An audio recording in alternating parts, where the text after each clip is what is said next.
topics and opinions expressed in the following show are solely those of the hosts and their guests and not those of W4CY Radio, its employees, or affiliates. We make no recommendations or endorsements for radio show programs, services, or products mentioned on air or on our web. No liability, explicit or implied, shall be extended to W4CY Radio or its employees or affiliates. Any questions or comments should be directed to those show hosts. Thank you for choosing W4CY Radio. Draw me close to you, never let me go. I lay it all down again to hear you say that I'm your friend. Good day. The Almighty Creator desires a deep personal relationship with you. My name is James Robertson. I'm a researcher, publisher, and teacher regarding the matters and truths of the Almighty Creator, whose true name is Yah, the eternally self-existing. I've been actively serving him since 1993, over 32 years. If you're not actively serving Yah, then by default you're serving Satan. My objective is to show you how you can make a big difference on earth and qualify for a position of high esteem in heaven for eternity. It's important to understand that as a believer, just being good is not the point. It's relationship with Yah that counts. Without this, you will be in a very unpleasant place in heaven with no way out. My aim is to show you how to get close to Father. If you're a good person without a clear relationship with Yah, then you're in a spiritual no man's land and you will not enter heaven when you die. The Creator has said regarding unbelievers, why would I want someone to spend eternity with me when they do not believe I exist? Yah is calling everybody on the planet to be involved and serve him and help him to have victory over Satan. Fundamentally, we each need to learn to see things on earth from Yah's perspective.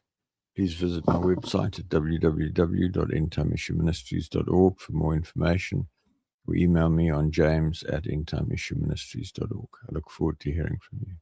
So today I'm going to talk about the essence of my message for the Jews. The overview: if you're a Jew, a Yahudi, particularly an Orthodox Jew, I urge you to listen to this broadcast to the end prayerfully, and then to pray the prayer at the end. This broadcast presents a headline review of most facets of my teachings as they apply first and foremost to Jews, to Yahudi. So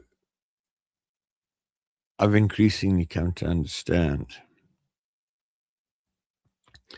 particularly through the events of the last couple of years, that number one, the Yehudi, the Jews, are loved by Father, that many of them are closer to Father than those of other religions, that they're more disciplined in terms of keeping the 10 words of the 10 commandments, and that for this reason they are hated by the satanic and demonic realm, and the satanic and demonic realm are doing everything in their power to destroy the Jews. We've had the 6 million killed in the Holocaust, something like 75 years ago. We've had the genocide by Hamas on the 7th of October, 23, on a high Sabbath. And I really want to stress that it's important for the Yehudi to hear this message. So the broadcast is based on the article 2021-0107, the essence of my message for the Jews, the Yehudi. I've now reached a point where Father has shown me that my understanding has matured and consolidated to a point where I can write an article summarizing all of the key points that relate to my message as my message applies to Yehudi. I've already written a similar article for Christians, and I've also written for Muslims and unbelievers. Nearly all of my writings are presented on the website www.endtimeissueministries.org, including a set of PDF volumes. For direct words from the Almighty to myself, see www.endtimeissueministries.org, Important Insights.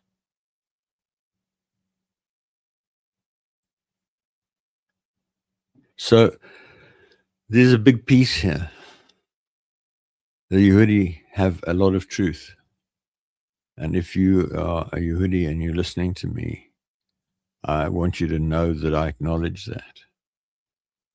At the same time, I want to submit for your consideration that you don't have all truth.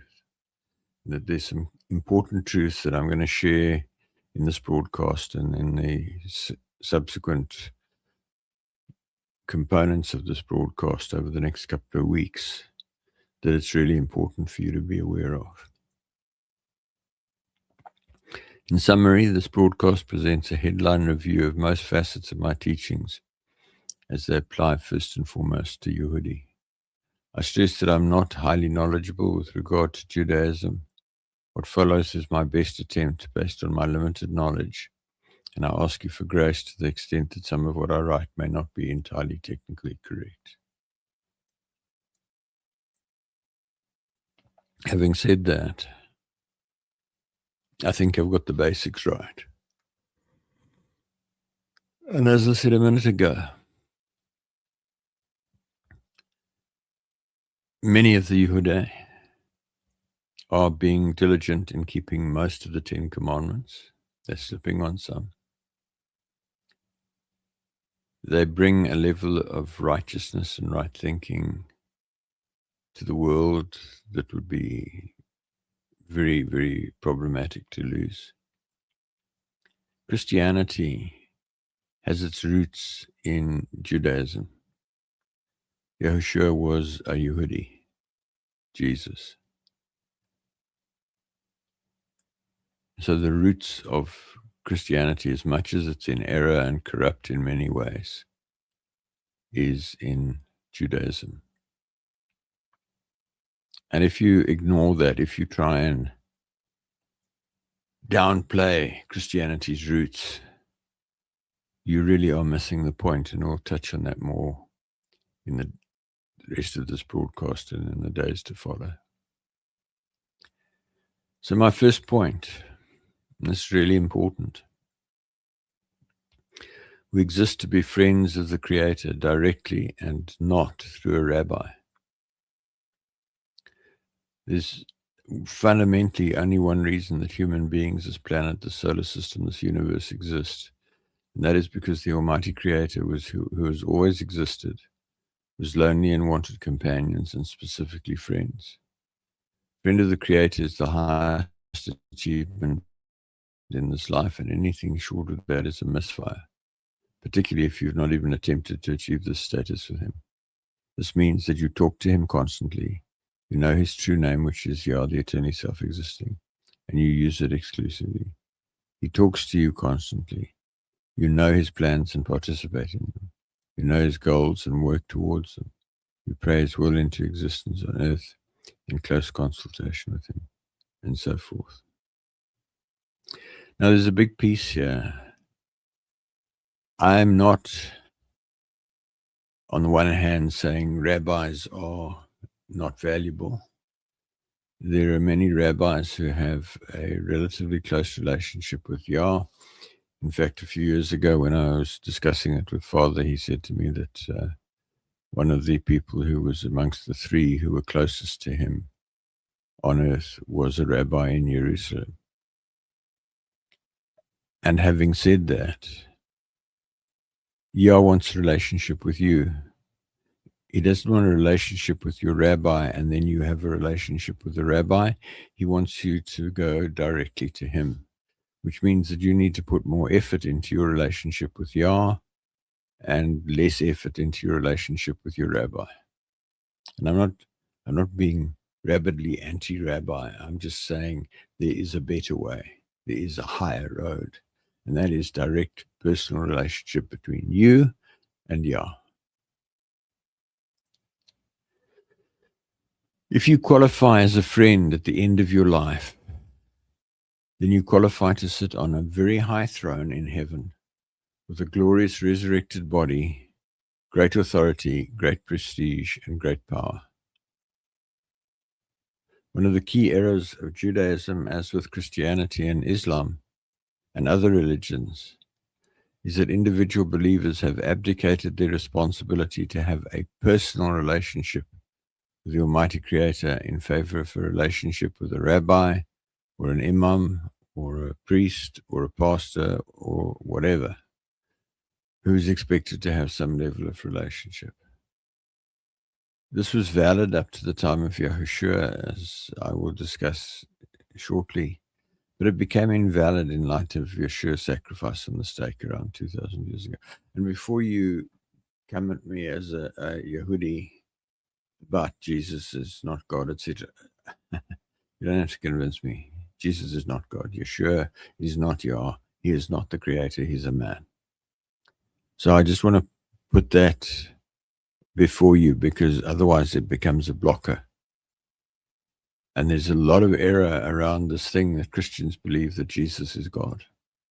It's one of the biggest errors of Christianity.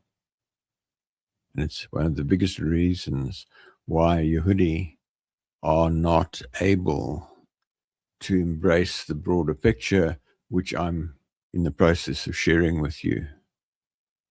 And I encourage you just to listen right the way to the end.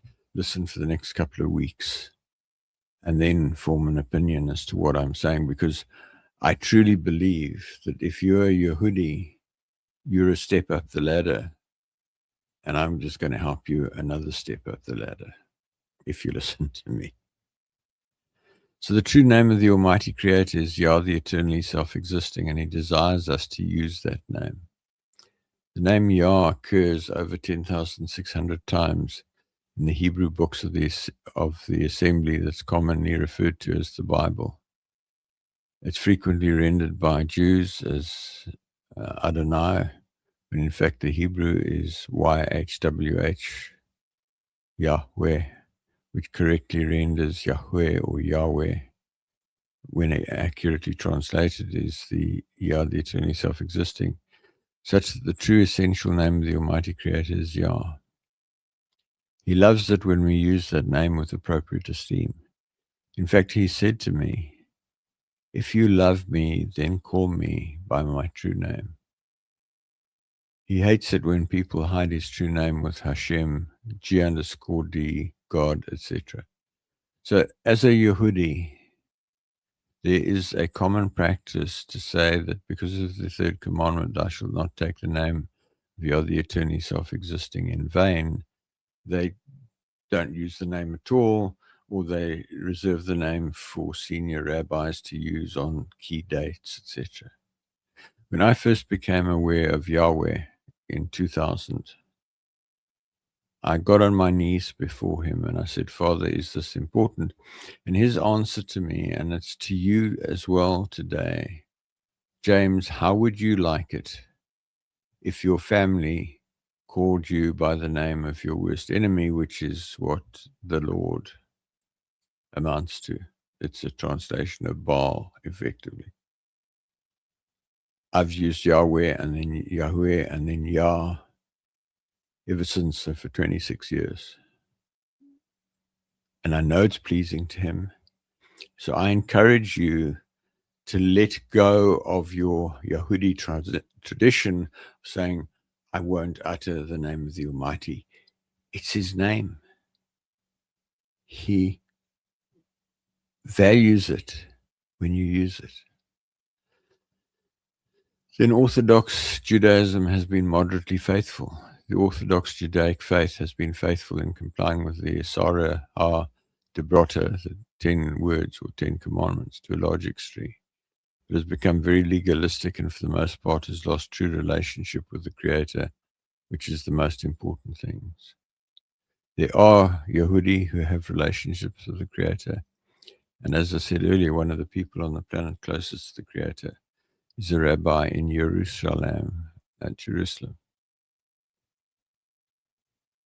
So the Yehudi have the first commandment, Yah, the eternally self-existing, your mighty one is one mighty one, you shall have no other mighty ones before. You've got that. Big positive as far as He's concerned.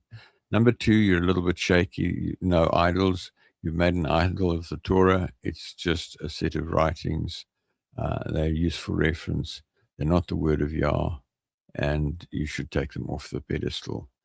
And that belief opens the door for judgment to some extent. The third commandment, you should not take the name of Yah, the eternally self-existing, the Almighty One, in vain. As I said just now, there's a tendency amongst the Yehudai to use Hashem and G_D and God and what have you, instead of Yah and Yahweh and Yahuwah. And that's not pleasing to him. Particularly Hashem, the name. How would you like it if somebody called you the name? He doesn't like it. He doesn't approve. Then the man commonly called by Christians Jesus was a Jew, a Yahudi. The man Christians called Jesus was a Yehudi, a Jew, and 100% human. His true name was Yahushua, meaning Yah is salvation. And he entered into a covenant to fulfill the covenant made by Moshe, Moses, in a very specific way that is discussed in more detail later in this broadcast. Again, this is a point that is lost by most Christians. The New Testament, so-called, the source documents are largely Greek because the Hebrew source documents had largely been destroyed many, many years ago. And somehow people think it's all right to use the name Jesus, where Jesus means blessed by Zeus, and Zeus is a demonic mastermind, a demonic principality, power. Jesus is an abominable name. Don't use it. If you want to talk about him as Yahushua, incorrectly translated in the Old Testament as Joshua, meaning Yah is salvation. Again, calling him Jesus is an insult. And I'll talk a bit more about the fact that he's a man, not Yah, in a minute. And then I want to make a point. True Jews, true Christians, true Muslims, true whatever, are all attempting to serve the Creator in some shape or form.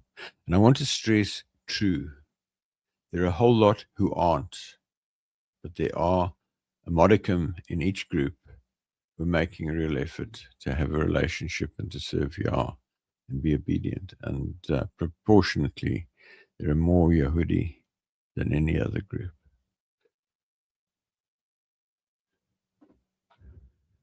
So they're all attempting to serve the Creator in their own ways, and all are in serious error in their own ways. A small percentage of all those in each of these three religions and a few in other religions are in some level of relationship with the Creator. The rest are no better than unbelievers. See the article on the website, Demographics of the Kingdom, which is discussed in more detail later in this broadcast. So, folks, I'm focusing on the Yehudi. And as I said earlier, as a group, there are only about 15 million Yehudi on the planet. They've been eradicated repeatedly. And now a large proportion of them are in Israel.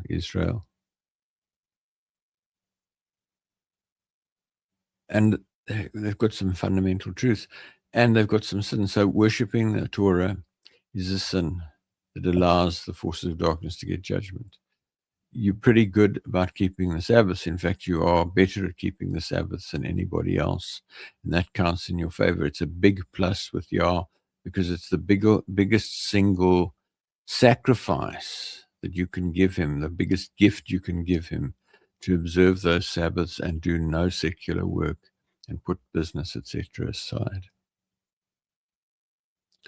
Then the covenant of Moshe was invalid from the time that the Aaron Habareth, the Ark of the Covenant, went missing when Babylon invaded Jerusalem around 597 BC.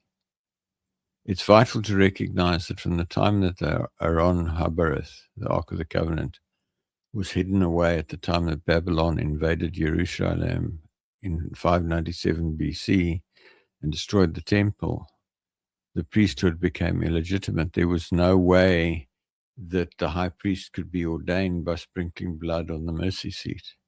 And there was no longer an offering for atonement of sin because there was no longer possible to place the blood of the sacrifice on the caperet. Now, what I'm going to say now is very little known. Yeshua of Nazareth met the requirement by his blood flowing onto the caperet and provided a new covenant. More details later on this, and there's a whole article, The Miracle of the Death of Yahushua, on the website. The ministry of the rabbis today is also illegitimate. They have zero mandate to represent Father, just as the Christian pastors and priests and Muslim imams have no mandate.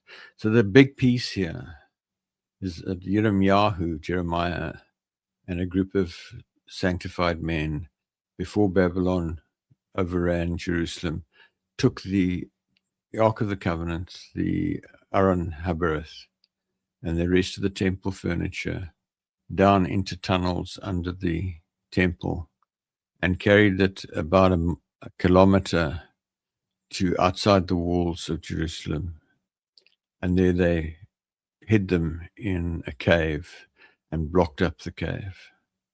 And in about 1962, Yah showed a man by the name of Ron Wyatt where the Ark of the Covenant was hidden, where the Aron Habereth was hidden. He dug and he dug and he dug and he found it. And he found that it was under the execution site where Yahushua had died. And he found that Yahushua's blood had flowed down an earthquake crack onto the caperet, thereby inducting a new high priest, a new offering for sin, and a new covenant.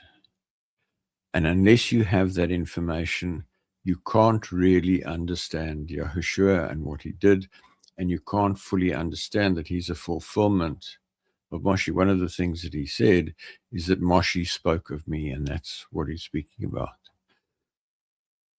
In the Torah, the Nevim, the Mishli, the Tehillim are reasonably accurate history books. That's it, no more. The books referred to as the Torah, the Nevim, the Tehillim, and the Mishli are reasonably reliable historical texts with some level of inspiration in places, particularly in Mishli. But they are merely books, and it is wrong to esteem them and, in effect, worship them, particularly the Torah, as the Yehudi do. The Talmud contains some inspired writing and a lot of general human interpretation, some of which is gross error. As a general principle, neither the Talmud nor the 613 mitzvot are relevant to a deep relationship with the Almighty Creator. My journey with Him, the Almighty, has kept me from studying either of these. Folks, this is a key point.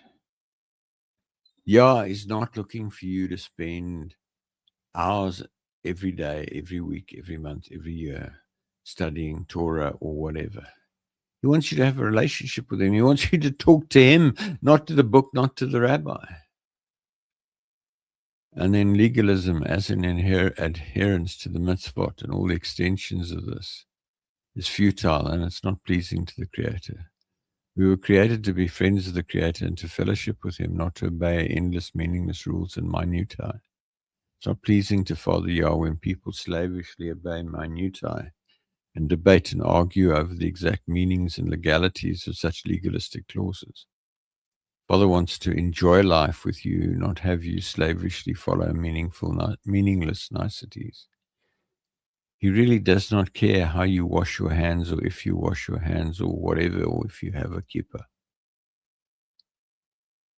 These are all layers of stuff that human beings have put in place because they don't hear Yah clearly, they don't talk to Yah, they don't have a relationship with Yah, they are not His friends, and so they resort to legalism. So going back to the 10 words, the 10 commandments, are you very good about keeping the Sabbath? you're pretty good about honoring parents, much better than most. You're fairly good at adhering to no murder. You've got a better understanding of adultery and no adultery, but a lot of people don't keep that very well. Got a fair revelation of not lying and bearing false witness, and a moderate revelation of not coveting. So overall, you're doing better than the vast majority of Christians and Muslims and the rest of the world. And the satanic and the satanic and demonic realm hate you and fear you as a result. So let's look at the essence of my message for the Yehudi. We were created to have a deep personal relationship with the Almighty Creator, as I've already talked about. We were created to have a deep personal relationship with Him. If you do not have such a relationship, you're missing the only reason you exist. It's available to every human being today, irrespective of religion, race, color, creed, denomination, education, wealth, gender, etc. It's no longer necessary to go through a human intermediary such as a rabbi, priest, pastor, imam, etc. This changed at the point that the man Yahushua died and ushered in a covenant to fulfill the covenant of Moshe, which had become inoperable and void. Folks, when this is going to be a bit painful, but when the Yehuda called for the death of Yahushua, who was their anointed one, their Messiah, and said, "Let his blood be upon us and upon our children," they broke the covenant of Moshe. They violated it. And as much as you might want to believe that you're still the chosen people, I'm afraid to tell you, everybody else has now got an opportunity to go there. Yah said, "You know what? I've had enough. I'm going to the Gentiles, to the rest." And there's a point to remember there, that all the people in Europe, northern India, to an extent the tribes in Americas, are all descended from the 10 tribes who went into exile, and some of the people from Yehuda who went into exile. And because of wild oats and what have you, I'm a descendant of Moshe, Moses, through Gershom. I'm a Levite. Through my father, through Scotland, and so forth. Judaism has blessed the world, but it's also been hated because of this. Significant number of committed Jewish believers have blessed the world and helped particularly Western civilization to prosper and at some level draw close to the Creator. Because of this, the forces of darkness, the satanic and demonic realm, hate the Jews and fear the Jews, and have gone to great lengths to spread lies about them and persecute them, such as the Holocaust, where World War II ended up as a war between Christians. Also the genocide by Hamas on October the 7th, 23. At the same time, Yehudi espouse a number of beliefs that are sin and give the force of darkness the legal right to attack. So there's a principle that if you're free of sin, forces of darkness can't touch you. So the fact that Yehuda keep getting killed says there's something wrong, and the something wrong is you worshipping the Torah. There's some other bits and pieces, but the big one you're getting wrong is you worshipping the Torah. And then something like 20% of all the Nobel Prizes have been awarded to Yehudi, who are about 0.2% of the world's population. A disproportionate number of billionaires are Yehudi. Mark Zuckerberg of Facebook fame is a Yehudi. So the Yehudi have been blessed because of They claim the blessings of Abraham. They claim the blessings of Israel, Yaakov, and so forth. And they claim relationship and calling to Yah. The forces of darkness is really all out trying to kill you. Then Yeshua was a Yehudi. The man Christians call Jesus Christ was a Yehudi, a resident of Judah, Yehudah, and therefore a Hebrew. He spoke Hebrew or Aramaic and lived in a Hebrew society. See Mattiyahu incorrectly, Matthew chapter 1 in the Christian Bible. The genealogy of Yahushua, Ruth 4:18 to 22, Luke 3:23 to 38 are other references. I'm going to read from part of Mattiyahu, starting at verse 1. The book of the genealogy of Yahushua, anointed of Yah, not Jesus Christ, son of David, son of Abraham. Abraham brought forth Yitzhak, and Yitzhak brought forth Jacob, and Jacob brought forth Yehuda and his brothers.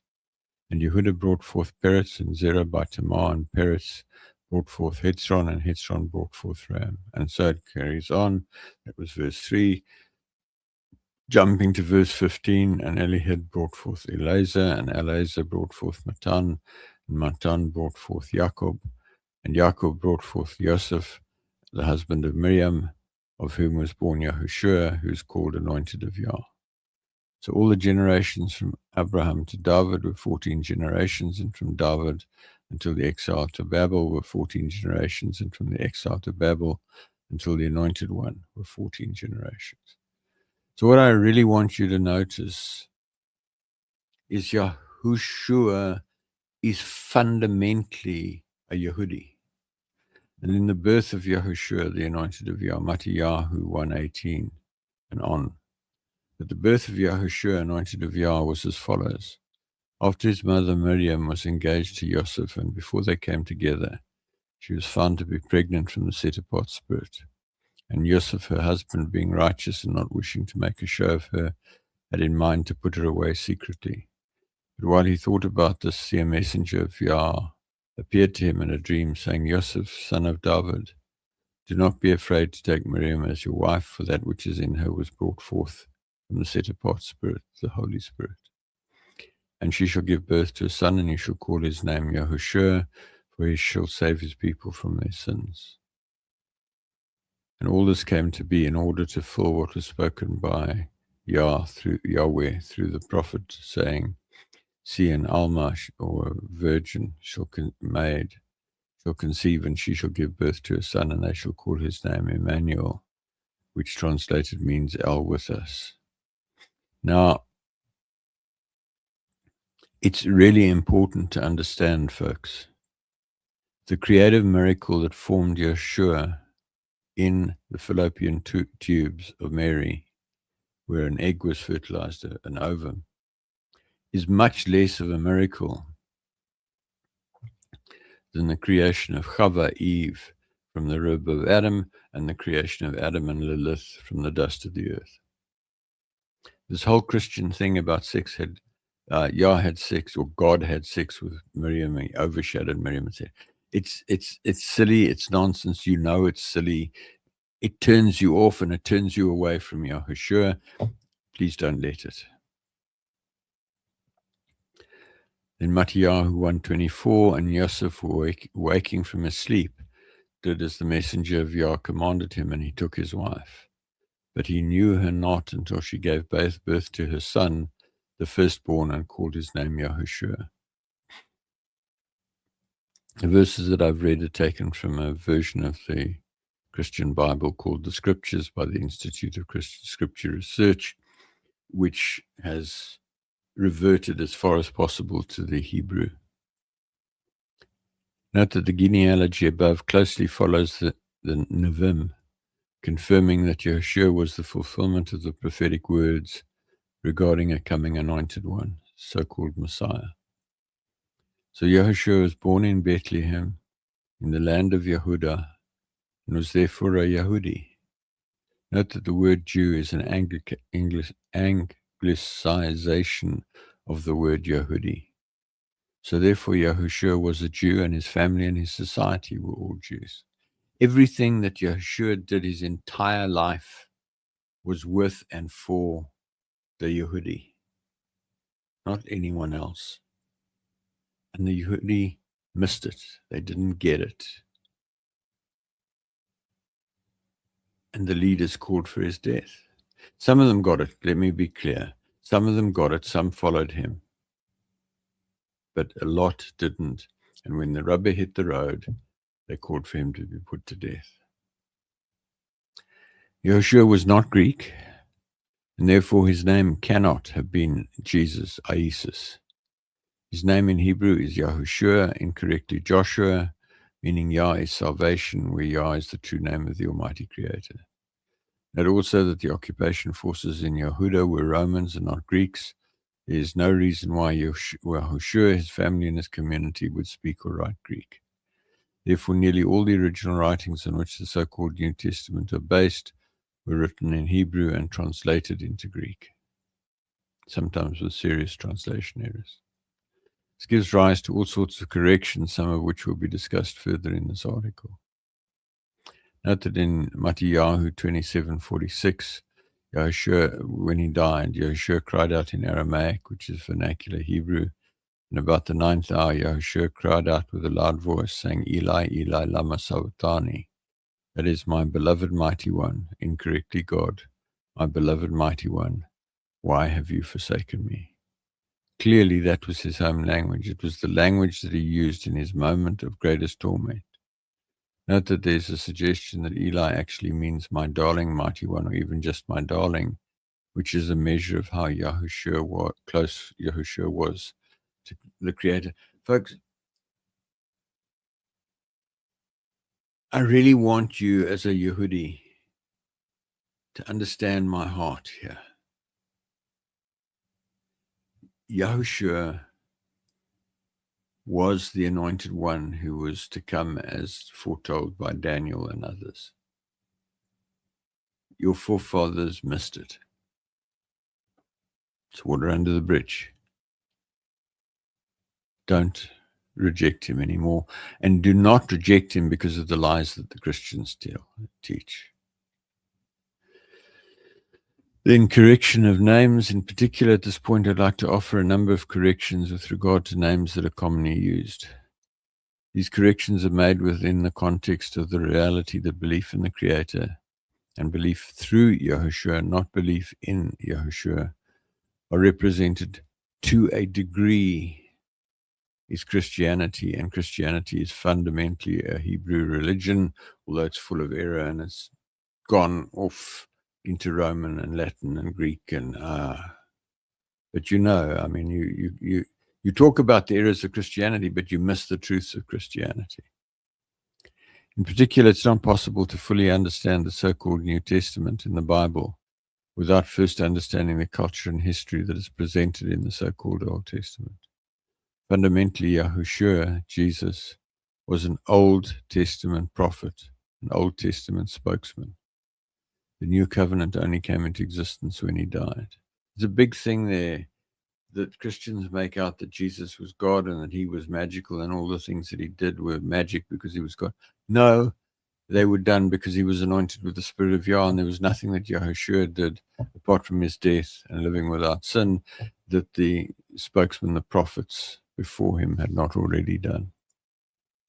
There's an article on the website, and I broadcast a few weeks ago, Can you prove that Jesus is God, which comprehensively rebuts the argument that Yeshua is Yah. In this context, it's important to understand that modern-day Yehudi are also descended from these roots, and that the reason that so many people hate Yehudi is because at some level they've been more faithful with the matters of the Creator than most, and therefore they're a threat to the satanic and demonic realm, which therefore triggers irrational and ill-informed hatred of Jews. It's also important to realize that at the time that the Protestant Bible was first translated into English, there was a large amount of wrong tradition and also intense persecution, which resulted in the translators making compromises which have persisted to this day in the vast majority of Christian Bible translations. The following points should be viewed with this in mind. So I'm going to start today and then we'll carry on next week. So Yah, the eternally self-existing, incorrectly the Lord, frequently with Christians, the capitalized Lord in capital letters. The phrase Yah, the eternally self-existing, occurs in the so-called Old Testament nearly 7,000 times, represented as the Lord, capital letters. This phrase in Hebrew is Yahweh or Yahweh, depending on preference. It's the name of the Almighty Creator of the heavens and the earth, and His true fundamental name is Yah. If you do not know this name and use it, you will never draw particularly close to Him. How do you form a relationship with someone when you do not know their name or do not use it? Note that the essential name of the Almighty, Yah, occurs over 10,600 times in the Old Testament. It is embedded in something like 150 different names in the Hebrew writings, like Yahushua, incorrectly translated Joshua, Yirmiyahu, incorrectly translated Jeremiah, and so forth. Elijah, incorrectly translated Elijah, meaning Yah is my beloved mighty one. So I'm going to continue this next Friday. I'd like to ask you, what is the state of your relationship with the Almighty Creator? I'd like to ask you to critically examine where you are relative to Him today. Do you talk to Him constantly throughout the day and allow Him to lead you in every possible way? Do you worship Him at every opportunity? Have you clearly and unambiguously heard Him call you friend? If not, you're failing in your life purpose and you'll be bitterly disappointed when you die. If you've now come to belief, please pray along the following lines. Father, Yah, I come to you in the name of Yahushua. I now believe that you exist. I confess my sin of unbelief and repent of my unbelief and ask you to forgive my sin. I now commit my life to you and ask you to take me by the hand and lead me into deep relationship with you. I ask you to fill me with your spirit and to change me and help me to become the person you want me to become. I ask you to help me find people who can help me and help me find books, websites, articles, and other resources that will help me. I ask you to show me what I can do to actively serve you and lead others to deep personal relationship with you. I thank you for saving me. There's a period of 8 days from sincerely coming to belief for the first time, during which there is extreme grace to help you. See the article Critical Actions on First Belief for actions you should take immediately. Drop me an email at james@endtimeissueministries.org so I can help you, pray with you, pray for you, counsel you, etc. I would love to hear from you. It really does my heart good to get your emails, so please don't hold back. And if you are a Yehudi who's listening to me, I encourage you to pray that prayer. I want to stress, I am not saying that Jesus is God. I'm saying categorically He is not. There are certain things that are blockers for you to come to the relationship with Yah that I'm talking about. I'm not a Christian. Let me be absolutely clear. I'm a servant of the Most High Creator of the heavens and earth, Yah, the eternally self-existing. I'm asking you to embrace what I'm sharing, which is an embellishment and enhancement of your Yahudi faith. I am not asking you to abandon being a Yehudi. In closing, thank you for listening. Please send me your questions to james@endtimeissueministries.org. Please email me to join the mailing list at james@endtimeissueministries.org. If you decide to draw close to the Almighty, please let me know, and I'll connect with you by Zoom, Teams, email, LinkedIn, Facebook, WhatsApp, or telephone so that I can help you with your journey. I hope to connect with you again next week when I will continue to explore how to become a friend of the Creator. Work with me to make a way for Yahushua to return in victory at the end of the millennium and make his enemies his footstool. I say again, please email me. I'd love to answer your questions. We can get on Zoom and I can really work through your concerns and your questions with me. Yah today wants everyone to become his friend. It doesn't matter whether you're a Yehudi or a Christian or a Muslim or a Satanist or a Methodist or a whatever, rich or poor, tall or fat, short, thin or fat, whatever. He wants you to become his friend, African, Asian, Indian, American, whatever. He'll meet you wherever you are. Just pray to him and say, Father, James says I can become your friend. I want to become your friend. Please help me.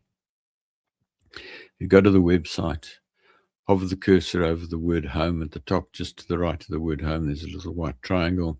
Hover over that. You'll get a drop down with 4 articles, one of which is 7 components of drawing close to you. You can read that online, or you can download it as a PDF or a Microsoft DocX and print it out.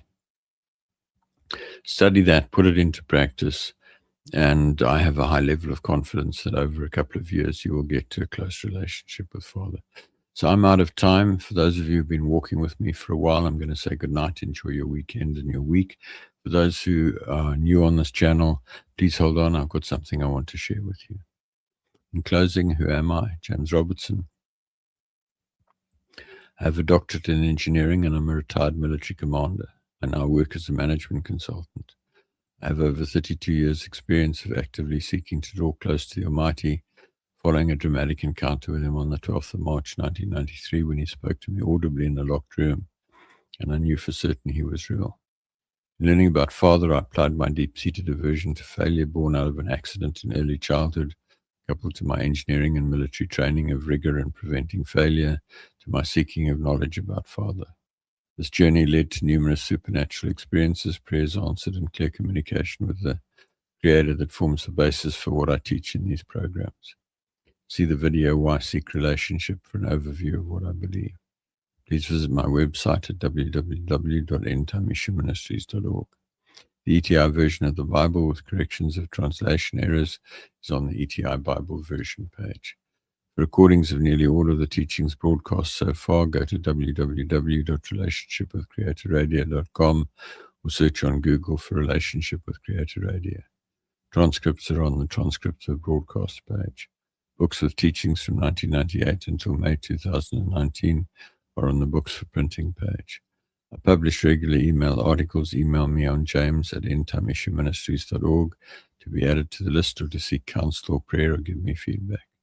Visit the website and use the article keyword cloud, table of contents, article search, and Google search to locate the information you're looking for. Folks, that's it. I'm out of time. Please email me. I look forward to hearing from you, and I look forward to seeing you next Friday. Father, I come to you, lifting up my hands. By your grace I stand, just because you love me. I know your favor.